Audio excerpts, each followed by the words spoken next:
प्रशांत महासागर की अम, अथाह गहराइयों में एक ऐसी जगह है जहां विज्ञान भी आप कह सकते हैं खामोश हो जाता है। ऐसी कहानियां हैं कि यहां कभी एक बहुत ही एडवांस्ड, एक बहुत ही उन्नत सभ्यता रहा करती थी। जरा सोच कर देखिए, क्या हो अगर एक पूरी की पूरी मतलब सुपर एडवांस सिविलाइजेशन बिना कोई निशान छोड़े बस गायब हो जाए। एक ऐसी सभ्यता जिसका ज्ञान शायद हमारी आज की समझ से भी कहीं आगे था, और फिर एक दिन अचानक सब कुछ खत्म। आज हम बात करने वाले हैं उसी खोई हुई दुनिया की, लेम्यूरिया की। तो लेमुरिया का जो आइडिया है उसका सार यही है, एक पूरा का पूरा महाद्वीप जो समंदर में समा गया और अपने साथ ले गया हजारों सालों के ऐसे रहस्य जिनका हमें शायद कभी पता न चले। एक ऐसा कॉन्टिनेंट जिसके पास अकल्पनीय ज्ञान था और वो एक ही झटके में समंदर के नीचे हमेशा के लिए खो गया। तो फिर सवाल ये उठता है कि क्या इसके कोई सबूत हैं? चलिए इस रहस्य की परतें खोलते हैं और सबसे पहले नक्शों को देखते हैं। समंदर के नक्शों में क्या छिपा है? जब साइंटिस्ट्स भारत, ऑस्ट्रेलिया और मेडागास्कर के बीच के समंदर के फर्श को मतलब ओशन फ्लोर को मैप करते हैं तो उन्हें कुछ बहुत अजीब चीजें दिखाई देती हैं। बड़ी बड़ी दरारें हैं, कुछ ऐसे रिज हैं जो नेचुरल नहीं लगते, और कुछ आकृतियां ऐसी हैं जो साफ साफ इशारा करती हैं कि यहाँ कभी एक बहुत बड़ा जमीनी हिस्सा मौजूद था। और ये कहानी सिर्फ ज्योग्राफी तक ही सीमित नहीं है। 19वीं सदी में साइंटिस्ट के सामने एक बहुत बड़ी बायोलॉजिकल पहेली थी। सोचिए, मेडागास्कर और भारत जो आज हजारों किलोमीटर दूर हैं, वहां एक जैसे जानवर कैसे मिल सकते हैं? उस जमाने में प्लेट टेक्टोनिक्स की थ्योरी तो थी नहीं। तो सबसे लॉजिकल जवाब क्या लगा? यही कि इनके बीच कोई जमीनी पुल रहा होगा जो अब डूब चुका है। और जानते हैं इसी काल्पनिक पुल को क्या नाम दिया गया? लेम्यूरिया। और बात यहीं खत्म नहीं होती। जो चीज इस मिस्ट्री को और भी गहरा बना देती है वो है आज की मॉडल साइंस। डीएनए रिसर्च से पता चला है कि कुछ पुरानी प्रजातियों का ओरिजिन पॉइंट हिंद महासागर के ठीक बीच में है, एक ऐसी जगह जहां आज सिवाय पानी के और कुछ भी नहीं है। तो वो जमीन कहां गई? तो ये तो हुई साइंटिफिक थ्योरीज की बात। अब जरा वैज्ञानिक सुरागों से हटकर उन कहानियों की दुनिया में चलते हैं जो इस खोई हुई जमीन पर रहने वाले लोगों के बारे में हमें बताती हैं। कौन थे ये लोग? और यहां एक बहुत ही दिलचस्प बात सामने आती है। वेस्टर्न साइंटिस्ट ने लेमुरिया का आइडिया दिया, लेकिन उससे सदियों पहले, जी हां, सदियों पहले प्राचीन तमिल साहित्य में एक खोए हुए महाद्वीप का जिक्र मिलता है।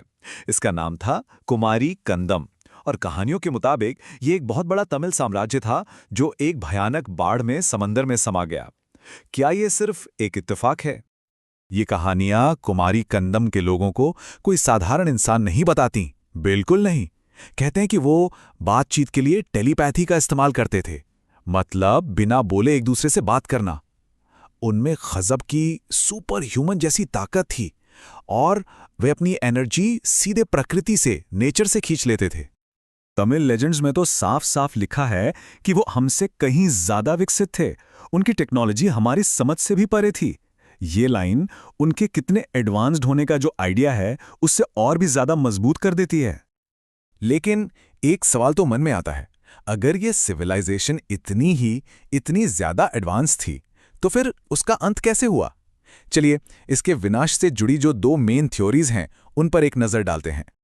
और यहां पर कहानी दो बिल्कुल अलग अलग रास्तों पर चली जाती है। एक तरफ है साइंटिफिक थ्योरी। वो कहती है कि शायद जमीन की टेक्टोनिक प्लेट्स में कोई बहुत बड़ा बदलाव आया होगा, या फिर ज्वालामुखी फटने से ये पूरा लैंड मास समंदर में डूब गया। Simple geology. लेकिन दूसरी तरफ है पौराणिक कथाएं, और वो एक बिल्कुल ही अलग कहानी सुनाती हैं। उनके हिसाब से लेम्यूरियंस ने कोई ऐसी फॉरबिडन एनर्जी, कोई ऐसी ताकत हासिल कर ली थी जो नेचर के खिलाफ थी, और सजा के तौर पर खुद धरती ने ही उनसे बदला लिया और पूरे महाद्वीप को नष्ट कर दिया। यह तो हुई पुरानी बातें, लेकिन क्या आज के जमाने में भी इस कहानी की कोई गूंज सुनाई देती है? चलिए अब देखते हैं कि मॉडर्न डिस्कवरीज और आज की कहानियां इस रहस्य को कैसे जिंदा रखे हुए हैं। तैयार हो जाइए। हाल ही में रिसर्चर्स को समंदर के नीचे एक दीवार मिली है। कितनी लंबी? 7 किलोमीटर। सोचिए, 7 किलोमीटर लंबी एक दीवार पानी के नीचे। एक ऐसा स्ट्रक्चर जिसे आज की टेक्नोलॉजी से बनाना भी लगभग नामुमकिन सा लगता है। और ये कोई अकेली खोज नहीं है। गहरे समंदर में भेजे गए रोबोट्स को और भी बहुत कुछ मिला है। मंदिरों जैसे दिखने वाले बड़े बड़े पत्थर के स्ट्रक्चर्स, नक्काशी वाले खंबे, ऐसी सीढ़ियां जो शुरू तो होती हैं पर कहीं नहीं जाती, और समंदर के फर्श पर अजीब से ग्रिड जैसे पैटर्न। तो सवाल यह है कि क्या ये सब उसी कुमारी कंदम के बचे खुचे हिस्से हो सकते हैं जिसके बारे में वो पुरानी कहानियां बताती हैं? इतना ही नहीं, पैसिफिक आइलैंड्स पर आज भी कुछ लोक कथाएं सुनाई जाती हैं। बहुत अजीब कहानियां हैं। ये एक ऐसे शहर के बारे में बात करती हैं जो पानी के नीचे है। और वहां कौन रहता है?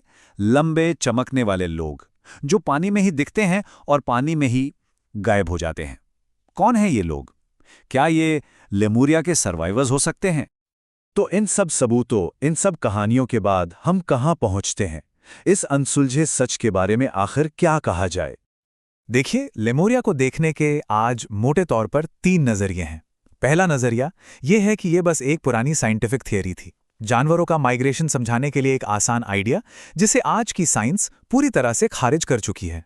दूसरा नजरिया यह मानता है कि यह एक असली खोया हुआ इतिहास है, एक सुपर एडवांस सिविलाइजेशन जिसकी कहानी आज सिर्फ मिथकों और कहानियों में जिंदा है। और फिर है तीसरा नजरिया जो सबसे ज्यादा हैरान करने वाला है कि इसके सर्वाइवर्स आज भी समंदर की गहराइयों में कहीं मौजूद हैं।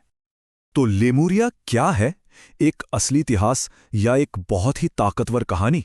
सच तो ये है कि जब तक हम समंदर की गहराइयों के सारे राज नहीं जान लेते, लेमुरिया की ये पहेली शायद हमें हमेशा ऐसे ही उलझाती रहेगी। ये एक सवाल है जिसका जवाब शायद वहीं पानी के नीचे कहीं इंतजार कर रहा है।